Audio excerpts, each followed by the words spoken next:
¿Nos vamos a escuchar nosotros? Sí. Sí. Soy famoso.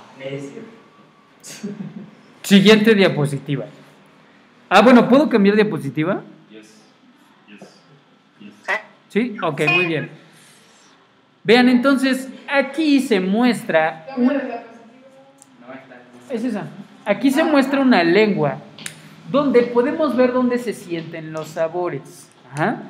Pero nosotros hemos visto que ese era un esquema tradicional donde lo ácido lo sentíamos hasta atrás, lo dulce lo sentíamos en la parte frontal de la lengua y lo salado y además lo agrio lo sentíamos a los lados, pero no es así.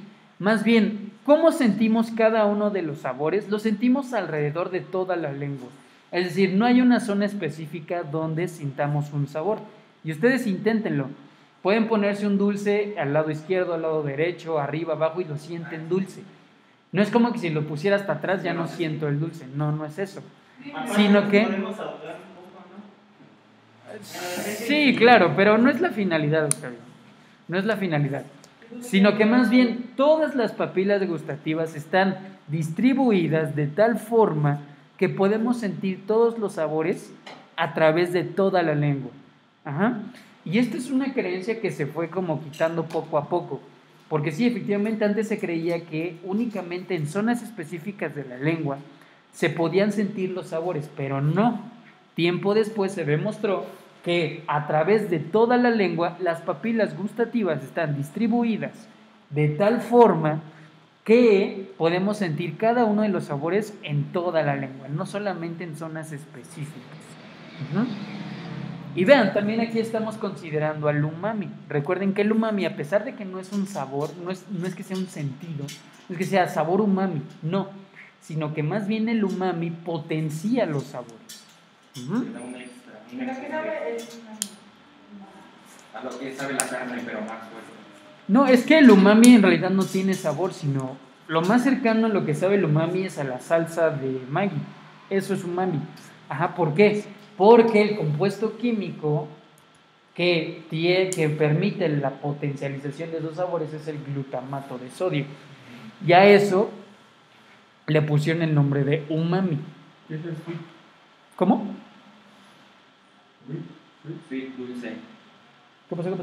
Es que están en inglés. Ah, sí, es que están en inglés. Sweet es dulce. Sweet, dulce. Umami, salado. Sodio. Ácido. Picante. Ácido. Y bitter es Amargo. Amargo. Yo no explico English. Correcto, muy bien. Pues dejen hablarle a su maestra de una vez. Sí, háblele, bro. A ver si no me traducimos sentido. Muy bien, entonces, ¿alguna duda, alguna pregunta hasta aquí? ¿No? Ahora, el umami bueno, sí se puede medir a través de curvas de evaluaciones sensoriales, ¿ok? Entonces, eso lo podemos evaluar, sí, de acuerdo a la concentración de ese sabor. Pero eso ya es un poco más complejo, pero también lo podemos medir, ¿ok? Recuerden que aquí yo con esta presentación yo les estoy diciendo que propiedades cualitativas como las propiedades organolépticas, es decir, que en un principio yo les dije que no se podían medir, pues no, en realidad sí se pueden medir. Sí se pueden medir cada una de ellas. Pero en nuestro curso de física no nos lo dejan decir. Porque si no sería como todo un rollo. ¿Ok? Pero en este curso desmentimos eso. Donde sí se puede medir las propiedades cualitativas. Es decir, ¿estas son propiedades cuantitativas? Sí, también lo son. Porque podemos asignarles un valor numérico. ¿Ok? Muy bien, ¿dudas, preguntas? No. ¿No? ¿Dudas, preguntas? Oli, Camilo, Rodri, ¿no? ¿Vas a ver la presentación hoy? Sí.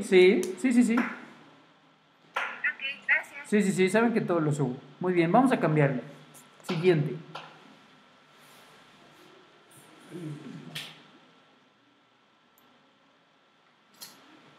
Bien, ahora vamos a hablar sobre el aroma. Cuando hablamos del aroma, ¿de qué hablamos? Hablamos de una percepción captada por los receptores olfativos.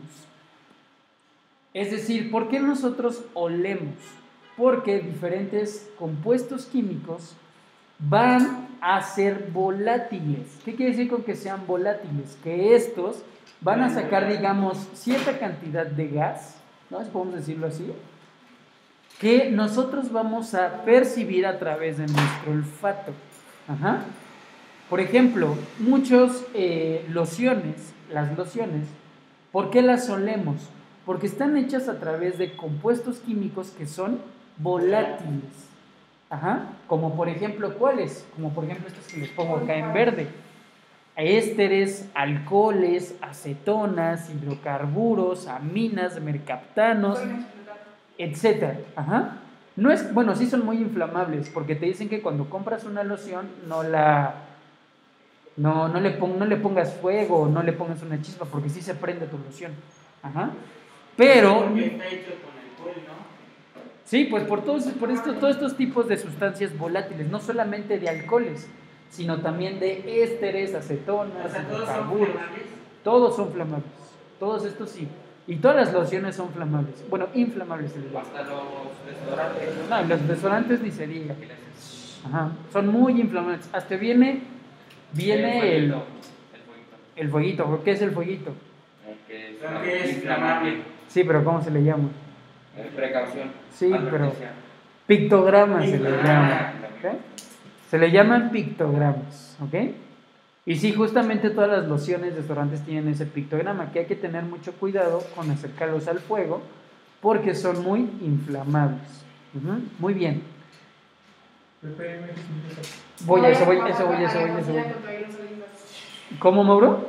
No pases por la cocina en el aire, son así. Sí, correcto. No pases por la cocina. Ahora, estas sustancias nosotros las podemos medir. ¿Cómo las podemos medir? Nosotros las podemos medir a través de una unidad de medida llamada ppm y ppb. ¿Qué significan? ppm significa partes por millón y ppb significa partes por billón. Es decir, nosotros estamos midiendo los miligramos por litro que hay de estas sustancias volátiles en mi compuesto químico. Ajá. Repito, ppm significa partes por millón y ppb significa partes por billón. ¿Puede venir en el examen? No puede venir en el examen. O quién sabe. Tal vez. Antes repito, ppm significa partes por millón. ¿Qué es una parte por millón? Es si yo mido 1 miligramo por cada litro de algo. Ajá. Repito, es 1 miligramo por cada litro de algo. A eso se le llama parte por billón. Ajá. ¿Qué sería parte por billón? Sería, por ejemplo, 1 miligramo en 1000 litros. O sería, antes de miligramo, ¿qué sería? Microgramos. Microgramo por litro. Ajá. Entonces, digamos que son las abreviaturas de eso, de esas unidades de medida.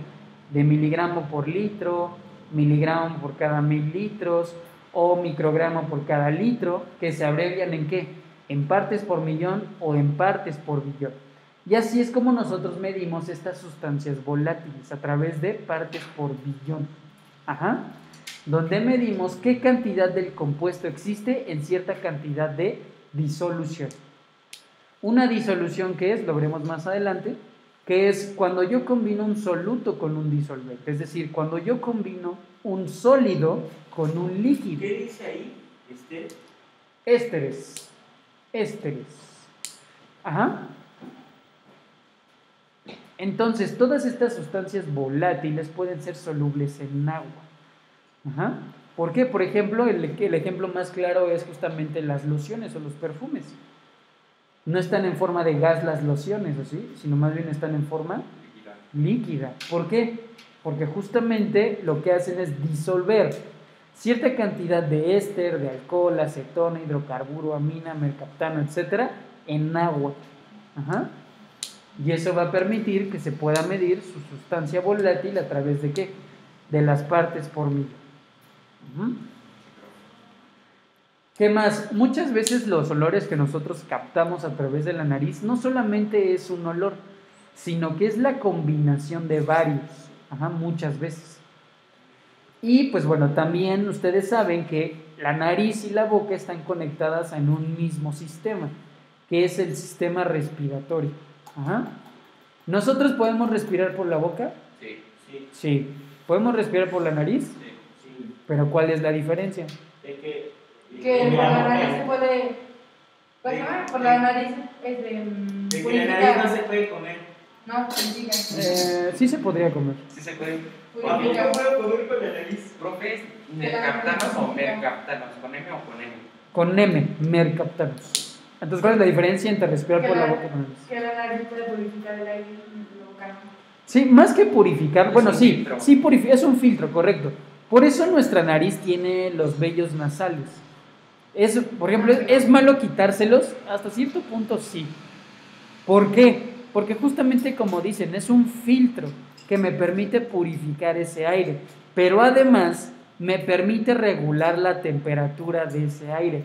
Respiren por la boca y respiren por la nariz, y cuando ustedes respiran por la boca entra un aire frío, y cuando respiran por la nariz entra un aire Aunque caliente. tenga el cubrebocas. También. Lo hace más frío si está Ujú, caliente. correcto. Entonces es un filtro que nos va a ayudar a ¿qué? A poder tener una mejor calidad de aire al momento que respiramos. Ajá. Pero muchas veces cuando nosotros, por ejemplo, comemos algo, cuando comen lo que ustedes quieran, vamos a poner pizza. No, hamburguesa.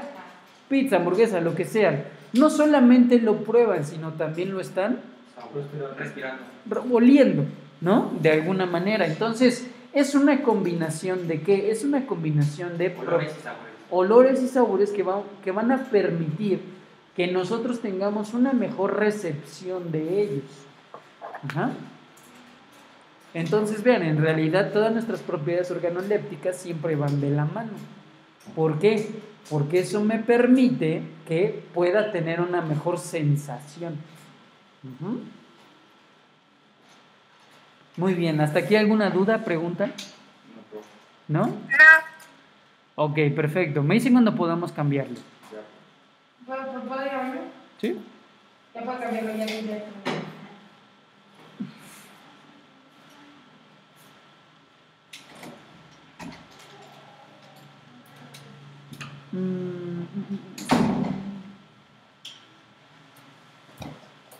¿Has terminado?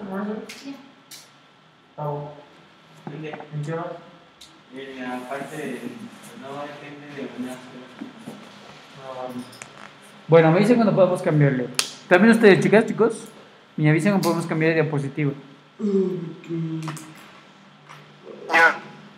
¿Ya? se me antoja una coca bien fría con hielitos. Ok, vamos a cambiarlo. No.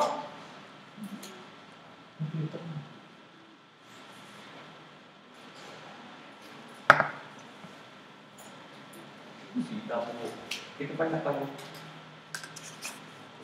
Por bien hacer. ¿Y ya? ¿Por vía nasal directa o retronasal directa entre paréntesis? Retronasal con retro, guión nasal. Muy bien, entonces aquí les pongo una tabla de algunos alimentos para que vean qué cantidad de compuestos volátiles en partes por millón tienen cada uno de estos alimentos. Y vean, hay algunos, como quieran, hay algunos alimentos que tienen compuestos volátiles identificados y otros sin identificar. Ajá, por ejemplo, la carne vacuna o de vaca, ajá, de res, tiene una cantidad de 50 partes por millón. El café también tiene una cantidad sumamente alta, como lo son 50 partes por millón. Y vean, cebollas tienen una cantidad de 90 partes por millón. Las cebollas son muy olorosas, ¿no? ¿Por qué son muy olorosas? Son muy olorosas porque justamente la cantidad de compuestos volátiles que tiene es muy alto. Entonces la podemos captar muy, muy fácil. Las frambuesas tienen una cantidad de partes por millón muy, muy bajo. Si no huelen casi. Y no huelen casi, a menos que de plano nos las acerquemos así, en toda la nariz, ahí sí las vamos a oler. Y lo mismo en el caso de la fresa y la piña, que su cantidad de partes por millón, pues es relativamente Si están baja. cortadas, huelen más. Ujú, sí, correcto. Sí, hay un caso interesante ahí que lo veremos más adelante, en química de los alimentos. que dependiendo su maduración, dependiendo si están echadas a perder, y echadas a perder me refiero cuando están contaminadas, ¿Cómo? ¿eh? ¿Cómo? Ajá, con algún microorganismo, a lo mejor su cantidad de azúcar sube, a lo mejor su cantidad de volátiles también puede subir, y por eso es que huele. Ujú. Donde están más viejitas saben más dulces, ¿no? ¿Correcto? Saben más dulces, ¿por qué? Porque las frutas tienen algo llamado etileno. El etileno es un compuesto químico que permite el desarrollo del azúcar en las frutas. Entonces, mientras más madura es la fruta, mayor cantidad de etileno va a tener. Y ese etileno va a permitir que la fruta sepa más dulce. Por ejemplo, y es muy vistoso este ejemplo en el plátano. Un plátano que está amarillito, así solo amarillito, pues está X. Pero cuando empieza a ponerse más negro, ahí se pone mucho más dulce, ¿verdad? ¿Por qué? Porque la cantidad de etileno que tiene la fruta va a aumentar y eso va a hacer que se transforme en más azúcar. ¿Ok? Es un proceso muy interesante también. Muy bien, ¿podemos cambiarle? ¿Por qué las fuerzas quieren identificar? Porque muchos de los compuestos químicos no se pueden, digamos, extraer o es muy complicado de extraerlos, entonces por eso algunos no los puedes identificar. Digo, esta tabla ya es viejita, pero seguramente si buscamos los compuestos volátiles de cebolla, café o fresa que no se saben, a lo mejor y sí ya están descritos. Profe, la cebolla sabe mucho cuando la cocinas. Cebolla caramelizada. Ajá, cebolla caramelizada sin azúcar. ¿Correcto? Ay, no, ¿cómo les gusta eso? Sí. ¿Cómo les gusta la cebolla? Cuando la cocinas, ¿Cómo sale les gusta el eso? de la cebolla. Bueno, siguiente. Profe, había más abajo, ¿Cómo? aparte de este del aroma, ¿No? ¿no? Ese sí lo supero. Sí, este ya es el último. No. No, hay otro más. Es 15-16. Bueno, es la bibliografía. Ahora ya es la ¿No? Pero por si quieren saber más de los temas, les pongo ahí la bibliografía por si quieren buscarlo. Textura. Muy bien, y por último, la textura. Dice, detectada por el tacto, vista y oído. Se manifiesta cuando el alimento sufre una deformación. No solamente los alimentos, sino en realidad todo podemos detectarlo a través de su textura. Ajá, entonces vean, cuando hablamos de textura, hablamos que es el conjunto de diferentes propiedades, como por ejemplo, propiedades mecánicas, propiedades geométricas y de superficie, que perciben mediante receptores mecánicos, táctiles, visuales y auditivos. Ujú. Las propiedades mecánicas es una reacción del producto de una fuerza. Ujú. Entonces, ¿qué es la textura? La textura va a depender mucho de cómo van a estar organizados los átomos en los objetos. Ajá. Por ejemplo, si el objeto está liso, sus átomos o sus moléculas van a estar organizadas de una forma. Si el objeto es áspero o rugoso, también van a estar acomodados de otra forma. Si es sumamente suave, también sus moléculas van a estar organizadas de alguna forma. Ajá. Ahora, nosotros podemos decir, pues es rugoso, es liso, está rasposo, pero eso no nos da un valor numérico. Bueno, también podemos nosotros medir la textura a través de instrumentos y de herramientas como por ejemplo el texturómetro. El texturómetro es una herramienta que me va a permitir qué tan duro, qué tan elástico, qué tan cohesivo o qué tan adhesivo es un objeto. Ajá. Y se los pongo ahí esas definiciones aquí abajo. ¿Qué es dureza? ¿Qué es cohesividad? ¿Qué es elasticidad? ¿Qué es adhesividad? El conjunto de todas estas propiedades de la textura me va a decir si un objeto es liso, rugoso, áspero, duro, blando, etc. Ajá. ¿Y qué es un texturómetro? Hagan de cuenta que es una prensa enorme que va a apachurrar el objeto por cierto tiempo. Entonces, una vez que apachurra el objeto por cierto tiempo, posteriormente me van a salir valores de ¿qué? De dureza, de cohesividad, de elasticidad, de adhesividad, entre otros. Y la combinación de todos esos valores me va a dar un valor numérico de textura. Entonces, todos los objetos tendrán una textura diferente. ¿Por qué? Porque esta textura va a depender de el acomodo de las moléculas o de los átomos de mi objeto. Ajá. Entonces, repito, ¿cómo podemos medir la textura? Podemos medirlo a través de instrumentos o herramientas como por ejemplo el texturómetro, que me mide dureza, cohesividad, elasticidad o adhesividad de mis objetos. ¿Ok? ¿Sí, Octavio? ¿Te estabas quedando dormido? Pero, profe, una pregunta. Dime. ¿Cuál es la unidad de medida de la textura? Es adimensional. ¿Por qué? ¿Por qué es adimensional? Porque como yo no solo estoy midiendo como tal textura, sino más bien estoy midiendo muchas cosas al mismo tiempo, por eso se vuelve adimensional. No tiene unidades de medida. Podría ser a lo mejor pascales en presión, pero pues no, como tal no. Como tal no lo podemos medir, digamos, la textura en pascales, por ejemplo, sino que más bien eso no, es una unidad de medida adimensional, es decir, que no tiene unidades de medida. ¿Por qué?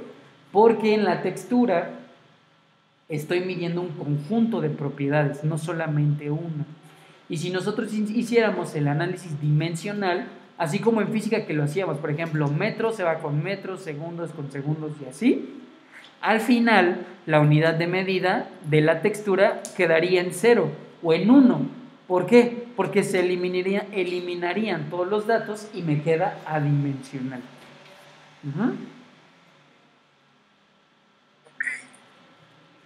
Excelente, muy bien. Sí, es adimensional. ¿Qué otro es adimensional? Por ejemplo, la cohesividad es adimensional también. La elasticidad sí tiene unidad de medida, pero ahorita no recuerdo cuál es. Ahorita se los digo. La dureza también tiene unidad de medida, que me parece que son pascales sobre metro. Y la adhesividad también me parece que es adimensional, si mal no recuerdo. Entonces, pues les digo, si hiciéramos como todo el análisis dimensional de unidades de medida, al final me quedaría que la textura es adimensional.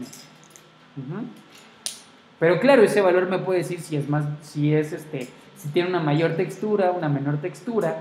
Pero cuando yo analizo los datos de textura, no solamente analizo el dato de textura per se, sino que más bien yo analizo los datos de dureza, de cohesividad, de elasticidad, de adhesividad.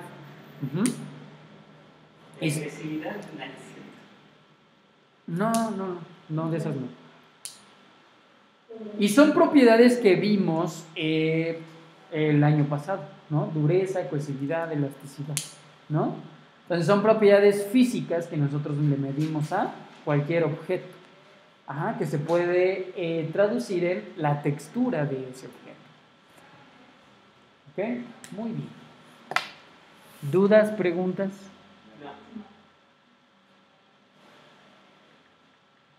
Ok, me dicen cuando podamos continuar.